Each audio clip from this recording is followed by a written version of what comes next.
Bonjour à toutes et à tous et bienvenue sur le podcast de Genève Attractive. Je suis Matteo Yanni et aujourd'hui avec Karine Curti, nous allons parler de l'immobilier et plus précisément de fiscalité immobilière. Et oui Matteo, le 28 septembre, le peuple suisse se prononcera sur l'initiative qui veut supprimer la valeur locative, ce revenu fictif des propriétaires. C'est un sujet qui touche directement celles et ceux qui possèdent un logement, mais qui a aussi des conséquences pour les finances publiques et donc pour l'ensemble des citoyennes et des citoyens. Alors, qu'est-ce que la valeur locative exactement? Comment est-elle calculée? Qui est concerné? Et pourquoi ce débat revient-il aujourd'hui? Pour y voir plus clair, nous avons le plaisir d'accueillir Alexandre Faltin, avocat et expert en fiscalité immobilière et chargé d'enseignement en droit fiscal à l'Université de Genève. Bienvenue, merci. Bonjour, merci. Alors, peut-être première question générale, mais c'est quoi la valeur locative et pourquoi elle existe en Suisse? Alors, la valeur locative, c'est en fait un élément que les propriétaires doivent ajouter sur leur feuille d'impôt comme revenu. La valeur locative est censée correspondre au montant du loyer que le contribuable pourrait obtenir s'il mettait en location son bien immobilier. C'est un revenu fictif pour certains, en nature pour d'autres. Vous économisez un logement que vous devriez louer. Mais pourquoi il a été introduit? Et quand est-ce qu'il a été introduit? Alors, il a été introduit avec l'impôt fédéral direct, en tout cas. Donc, il y a de ça, je dirais, au moins 80 ans peut-être. Pourquoi est-ce qu'on impose la valeur locative? L'idée étant d'avoir une certaine égalité de traitement, pour autant que ce soit des choses comparables, des situations comparables, entre un locataire qui ne peut pas déduire de son revenu imposable son loyer et un propriétaire qui paye les intérêts à sa banque et qui peut déduire ses intérêts. Et ça, on calcule comment? Alors, la valeur locative est censée correspondre plus ou moins au prix du marché. Dans le canton de Genève, il y a un questionnaire que doit remplir le propriétaire où on lui demande un certain nombre d'informations, combien de mètres carrés fait son logement, est-ce que c'est un appartement, est-ce que c'est une villa, est-ce qu'il est bien isolé, mal isolé, est-ce qu'il a la vue sur le lac ou sur une station d'épuration, etc., etc. Et c'est un système qui est uniquement suisse ou est-ce qu'on voit ce système dans d'autres pays?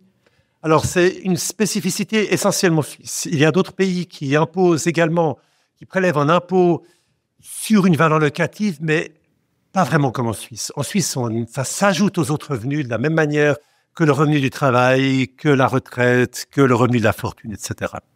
Et c'est ce calcul, est-ce qu'il varie selon les cantons ou tout le monde fait la même chose? Le calcul varie selon les cantons. La valeur locative se détermine selon les conditions locales. Mais fondamentalement, dans la plupart des cantons, à ma connaissance, il faut remplir un formulaire où on vous demande peu ou prou les mêmes questions. Et donc aujourd'hui, le 28 septembre, on va voter sur la suppression de cette valeur locative. Pour les propriétaires, ça change quoi? On va payer moins d'impôts? Aujourd'hui, le propriétaire de son logement est imposé sur la valeur locative, mais il peut, en contrepartie, déduire tous les frais d'entretien de son bien immobilier. Donc, si par exemple, il refait la cuisine, s'il refait les papiers peints, refaire le toit par exemple, il peut également déduire des investissements de type écologique.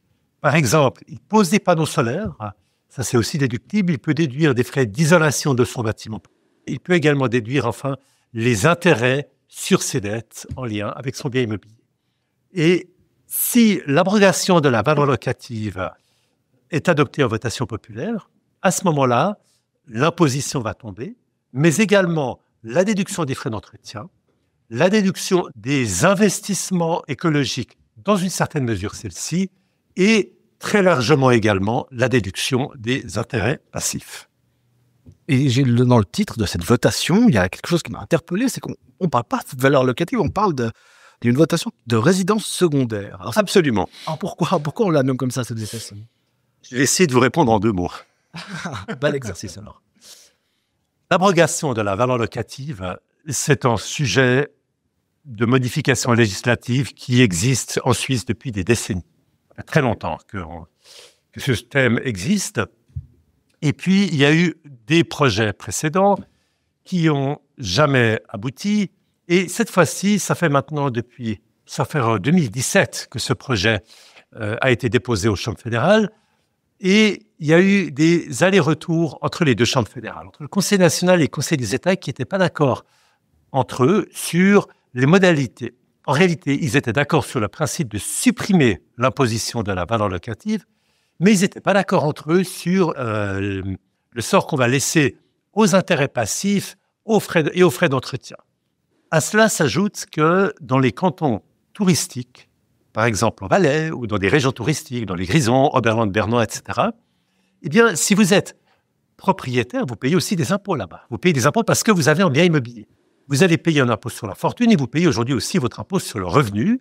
Dans ces cantons où vous avez une résidence secondaire, mais vous ne payez dans ces cantons que sur votre bien immobilier, donc que sur votre valeur locative. Pour ces cantons, en fait, la suppression de la valeur locative, ça va entraîner une importante diminution d'impôts. Parce qu'on aura des contribuables qui vont simplement disparaître pour l'impôt sur le revenu.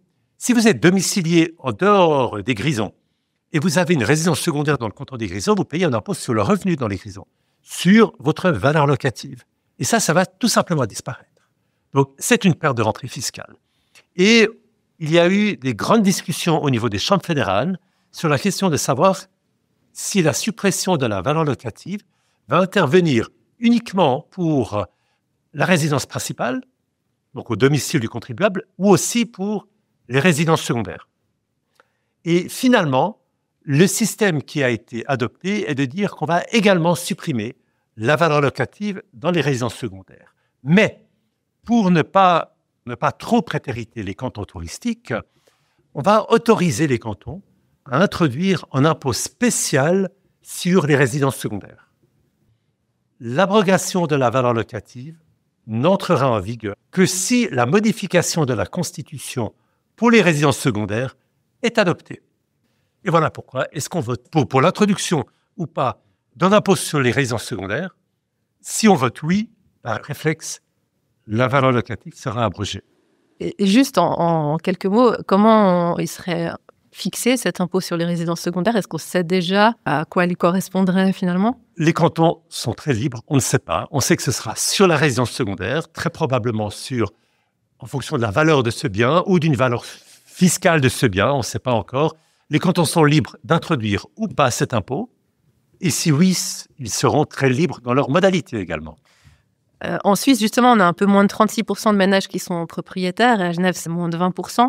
Comment est-ce qu'on explique à un citoyen qui n'est pas propriétaire en quoi ce débat le concerne quand même, et est-ce qu'il y a des conséquences pour les locataires avec ce projet de loi? Alors, je dirais qu'il y a deux types de conséquences. Première conséquence, c'est nombreux sont les locataires qui aimeraient devenir propriétaires un jour. Donc, évidemment que ça les concerne, bien évidemment. Deuxièmement, je vous ai dit tout à l'heure qu'on imposait la valeur locative, mais qu'en contrepartie, on pouvait déduire certains frais et on pouvait déduire les intérêts sur les dettes. Eh bien, en réalité, aujourd'hui, on peut déduire tous les intérêts. Les intérêts sur les dettes, quelle que soit la raison de cette dette. Vous pouvez vous endetter pour acheter un immeuble locatif, pour acheter une résidence principale, une résidence secondaire. Vous pouvez vous endetter pour acheter un tableau, pour partir en vacances, pour acheter des actions de votre employeur, pour ce que vous voulez. Vous pouvez déduire les intérêts. Il y a des limitations, mais fondamentalement, ils sont déductibles. Demain, si ce projet entre en vigueur, vous ne pourrez déduire plus qu'au niveau des intérêts. Les intérêts sur votre fortune commerciale. Si vous êtes un indépendant, vous êtes un médecin, vous achetez le scanner de votre cabinet, vous pouvez déduire les frais du scanner. Mais donc les intérêts sur les dettes liées à votre scanner. Vous pourrez déduire donc les intérêts sur votre fortune commerciale. Vous pourrez déduire, deuxièmement, les intérêts sur un immeuble locatif. Vous achetez un immeuble locatif, un immeuble avec des logements que vous mettez en location, vous pourrez déduire les intérêts que vous aurez en lien avec, si vous voulez, avec cette acquisition. Et puis, il y a une déduction limitée dans le temps et très spécifique et très limitée pour la résidence principale, pour le nouveau logement, mais dégressif limité. Une petite chose. Le reste, c'est terminé.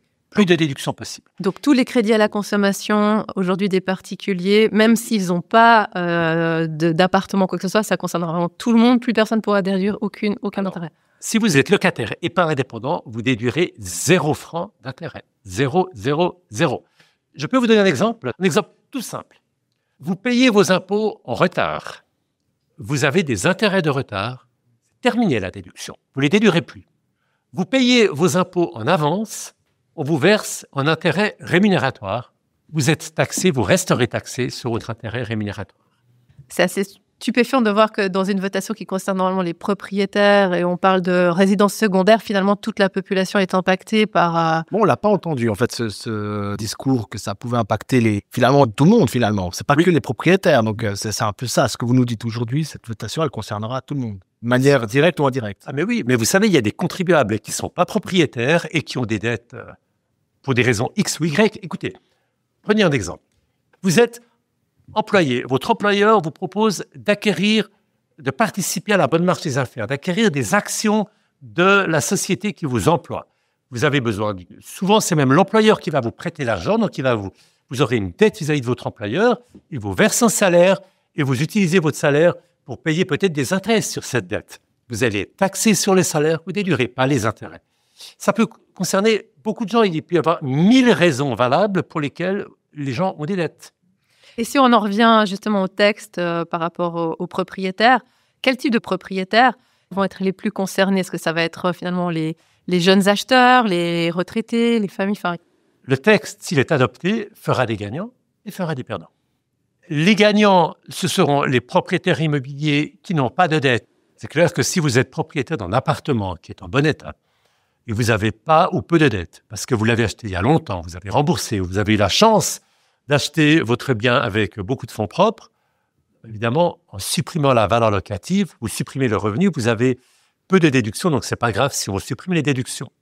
Inversement, vous êtes en jeune propriétaire, vous achetez un bien ancien, vous devez le rénover, une maison ancienne par exemple, vous avez recours à un endettement important, c'est clair que vous serez perdant, bien sûr. Alors ça, c'est une évidence. Encore une chose, aujourd'hui, on a des taux d'intérêt très bas. Si demain, ils augmentent, ça va augmenter encore ça augmente l'intérêt déductible, et donc si on supprime l'imposition de la valeur locative, ce sera encore plus défavorable pour les gens qui sont endettés, si les intérêts augmentent. Dans la presse, on lit aussi que cette réforme elle aura un impact négatif sur la rénovation et l'entretien du parc immobilier. Moi, j'aimerais savoir pourquoi, quel est l'effet là-dessus. Mais bien sûr. Aujourd'hui, imaginons que vous êtes propriétaire. Vous devez vous refaites votre cuisine. Ça vous coûte 30 000 francs. Aujourd'hui, vous dépensez 30 000 francs, vous avez 30 000 francs en même temps de déduction fiscale. Vous déduisez de votre revenu imposable les 30 000 francs. Vous êtes imposé sur la valeur locative chaque année. Et cette année, vous refaites votre cuisine, vous déduisez la facture de votre cuisiniste. Demain, vous ne pourrez plus déduire cette facture, donc ça vous coûtera évidemment plus cher. Est-ce que ça encouragera le travail au noir en plus? Ouais, ce que vous dites par là, c'est que comme ça risque de supprimer justement ces déductions pour les rénovations, ça pourrait finalement décourager les gens de faire des travaux de rénovation. C'est clair, vous ne déduisez plus de votre impôt. Vous ne déduisez plus de votre revenu imposable. C'est clair, ça vous coûte plus cher, honnête. Ouais, tout devient plus cher. C'est ça. Mais de manière alors claire. Si vous écoutez, c'est très simple. Si vous prenez un taux marginal d'impôt de 30%, vous avez, j'ai dit combien pour la cuisine? 30 000, c'est 9 000 francs d'économie d'impôt. Donc ça vous coûte plus que 21 000 francs votre cuisine. Évidemment. Et si on va plus loin, est-ce que vous pensez que cette réforme elle pourrait influencer l'accès à la propriété en Suisse?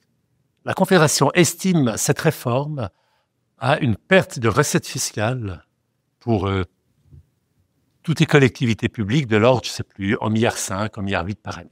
C'est une baisse d'impôt. À Genève, 80 millions d'augmentation d'impôt.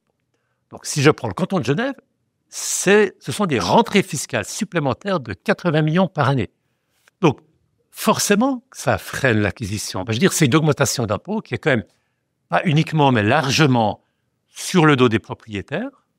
Et donc, ça va renchérir, à mon avis, le coût de l'accession à la propriété. À cela s'ajoute, en deuxième élément, le Conseil fédéral a l'intention très ferme, entend augmenter lourdement l'imposition des retraits du deuxième pilier pour son logement. Vous savez, vous pouvez retirer votre deuxième pilier pour acquérir votre logement. Aujourd'hui, vous avez une imposition raisonnable de ce retrait. Le Conseil fédéral veut l'augmenter de manière extrêmement importante. On ne peut pas en même temps nous dire il faut pousser les gens à rembourser leurs dettes hypothécaires en supprimant la déduction des intérêts et d'un autre côté dire on veut renchérir, augmenter largement, drastiquement l'imposition des retraits en capital du deuxième pilier que font les contribuables pour rembourser leurs dettes hypothécaires. Je ne comprends pas. C'est totalement contradictoire, ces deux points. Et dans le côté aussi de ce qu'on pouvait lire, elle ne faisait pas l'unanimité, cette réforme, dans le sens qu'il y avait un Rösti-Graben bien prononcé de la Suisse romande et de la Suisse alémanique. Oui. Est-ce que vous pouvez nous expliquer pourquoi? C'est une bonne question. C'est une très bonne question. C'est vrai qu'en Suisse romande, on a quand même des contribuables, généralement, qui sont, je pense, alors franchement, je suis juriste, je ne suis pas économiste, mais je pense que les contribuables sont plus lourdement endettés et les prix de l'immobilier sont vraiment extrêmement élevés, en tout cas dans l'arc lémanique. Et c'est probablement ce qui fait qu'il y a plus d'opposition en Suisse romande. Mais tout à l'heure, vous avez parlé aussi de gagnants-perdants. Enfin, est-ce qu'au niveau des cantons, qui seraient les gagnants, qui seraient les perdants? Alors, j'ai pas le détail pour chaque canton. Et ça va évidemment dépendre aussi de la question de savoir si les cantons vont introduire un impôt sur les résidences secondaires. Parce que même à Genève, c'est une question qui se pose. J'ai parlé des cantons touristiques, mais chaque canton devra ensuite examiner la question de savoir s'il introduit ou pas un tel impôt. Mais à Genève, on a les chiffres. Et je crois sur Vaud aussi, c'est une augmentation d'impôt. Sans avoir besoin de voir les taux d'intérêt qui augmentent. Plus les taux d'intérêt viendraient à augmenter, plus l'augmentation d'impôt par rapport à cette suppression serait importante. Comment les autres pays traitent-ils justement cette fiscalité des propriétaires de leur logement? Alors, il n'y a pas, à ma connaissance, de valeur locative qui s'ajouterait aux autres revenus. Il y a parfois des impôts fonciers, des impôts sur une sorte de valeur locative, mais qui sont distincts, qui sont beaucoup plus modestes, modiques, ponctuels. On ne va pas ajouter... Vous savez, si vous avez un logement qui a une valeur locative, je ne sais pas, de 30 000 francs par exemple, encore une fois, toujours avec un taux marginal de 30%, c'est 9 000 francs d'impôt par année. Ce n'est pas une petite chose quand même. Hein. C'est un vrai débat, c'est un vrai sujet. Je pourrais dire que, alors évidemment, fondamentalement, il y a le débat gauche-droite, c'est clair, entre la philosophie en général de la vie et etc., et de la fiscalité. Mais même, les milieux de droite et de centre-droite sont opposés depuis toujours à la valeur locative. Ils veulent l'abroger depuis toujours. Mais les milieux de droite et de centre-droite disent, en Suisse romande, mais pas comme ça.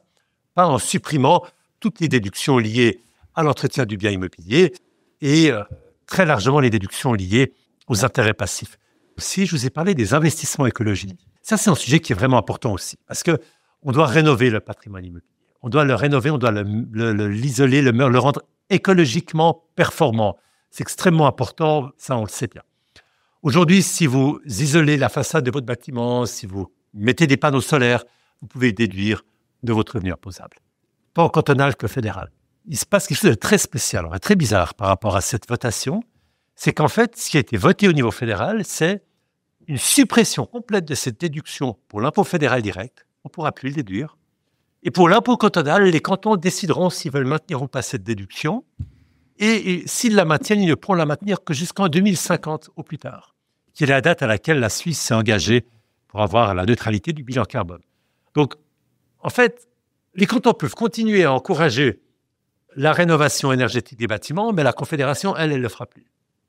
Qui encouragerait finalement les futurs propriétaires à acquérir que des biens neufs, et parce que les anciens biens deviendront beaucoup trop chers. Ou à ne pas les rénover. Ouais. Ou simplement de ne pas les rénover. Ça risque d'être contre-productif, alors, c'est ça. Vous l'avez dit, c'est un vrai sujet, l'approbation de la valeur locative. C'est un sujet qui est revenu plusieurs fois sur la table. Oui. Comment vous l'expliquez, ce côté-là? Pourquoi il est toujours dans l'agenda politique? Parce que c'est un sujet politique par essence. Entre le locataire qui ne déduit pas son loyer et le propriétaire qui, lui, peut certes déduire les intérêts bancaires, mais est imposé sur toute cette valeur locative.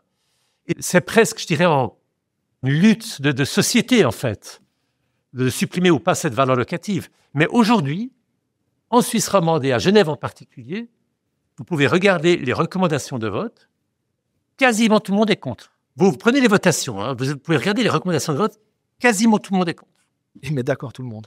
Oui, je crois que ce projet à Genève fait la quasi-unanimité contre lui.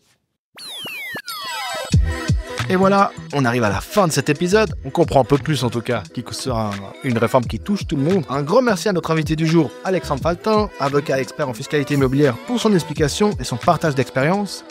On espère que cet échange vous aura appris certaines notions de fiscalité. Si ça vous a plu, n'hésitez pas à vous abonner sur Spotify ou sur YouTube. Avec Karine, on vous retrouve très bientôt pour un prochain podcast. D'ici là, portez-vous bien et à très vite.